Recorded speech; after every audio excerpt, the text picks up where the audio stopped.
Sinabi ng sarili kong ina sa araw ng graduation ko, wala kang utang na loob, hindi ka naman namin ipinagmamalaki, pero isang lihim ang nagpabago ng lahat.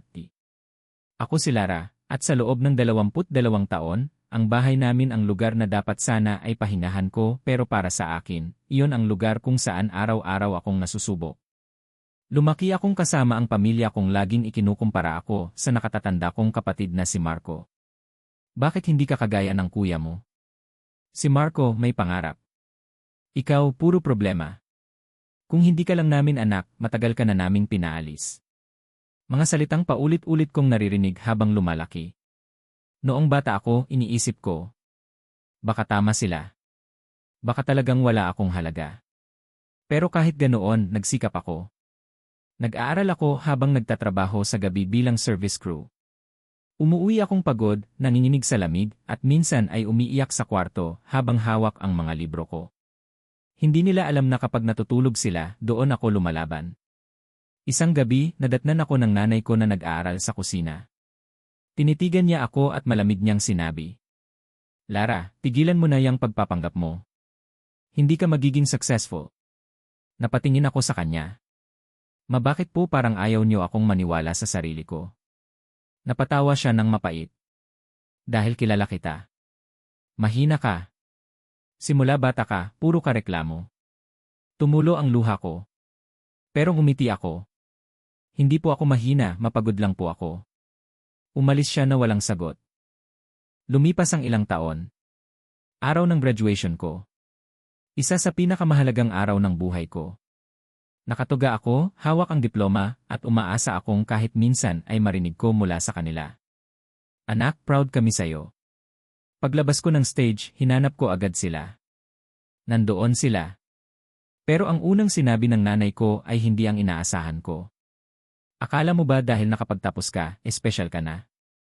Parang tumigil ang mundo ko. Napalunok ako. Maano po? Lumapit siya at bumulong habang nakatingin ang ibang tao. Wala kang utang na loob. Ang dami naming isinakripisyo para sa'yo, tapos puro sarili mo lang iniisip mo. Nanigas ako. Pero Mako po ang nagbayad ng halos lahat ng pang-aaral ko. Biglang natahimik ang paligid. Napatingin ang mga kamag-anak namin. Sumingit si Marco. Huwag mo nang palakihin, Lara. Baka gusto mo pang palabasin na ikaw ang mabuting anak. Napatingin ako sa kanya. Kuya, kailan ko kayo siniraan? Tumawa siya. Hindi mo kailangan. Kita naman sa kilos mo. Doon ako tuluyang nasaktan. Hindi dahil sa sinabi nila. Kundi dahil sa wakas, na-realize ko. Kahit anong gawin ko, may mga taong pinili nang hindi ako makita.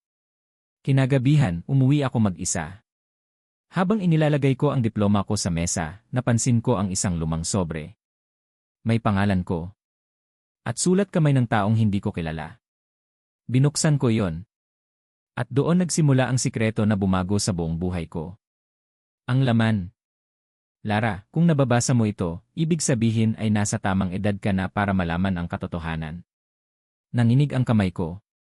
Nagpatuloy ang sulat. Hindi mo alam, pero noong sanggol ka pa, may nangyari na hindi sinabi sa iyo ng pamilya mo. Napatigil ako. Binasa ko ang bawat salita. Ang taong sumulat ay ang tunay kong ama. At ang sikreto. Hindi ako iniwan ng tunay kong mga magulang. Ang nangyari. Pinili ng nanay kong magpalaki sa akin dahil may pangyayari sa pamilya na itinago nila sa loob ng maraming taon. At ang pinakamasakit na parte. Alam ng pamilya ko ang totoo. Pero hinayaan nilang lumaki akong iniisip na hindi ako sapat. Kinabukasan, hinarap ko sila. Hawak ko ang sulat. Tahimik ang sala. Mabakit? Namutla siya. Anong ibig mong sabihin?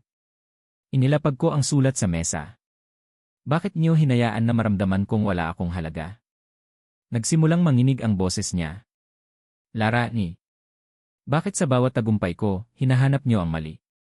Walang sumagot. Lumapit si Marco. Hindi namin alam paano sabihin sa'yo. Napatingin ako sa kanya. Kaya ang ginawa ninyo? Sirain muna ninyo ang tiwala ko sa sarili ko. Napaiyak ang nanay ko. Natakot kami. Natakot kayo saan? Tahimik siya. Hanggang sa sinabi niya ang bagay na hindi ko inaasahan. Dahil ikaw ang paalala ng pinakamalaking pagkakamali namin. Masakit.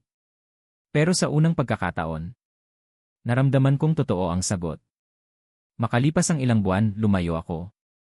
Hindi dahil galit ako, kundi dahil kailangan kong matutunan kung sino ako nang wala ang mga boses na nagsasabing hindi ako sapat. Nakakuha ako ng magandang trabaho. Naging successful ako. At isang araw, bumalik ako sa dating bahay namin. Nakita ko si nanay na mas matanda na. Lumapit siya. Lara, pwede ba kitang makausap? Umupo kami.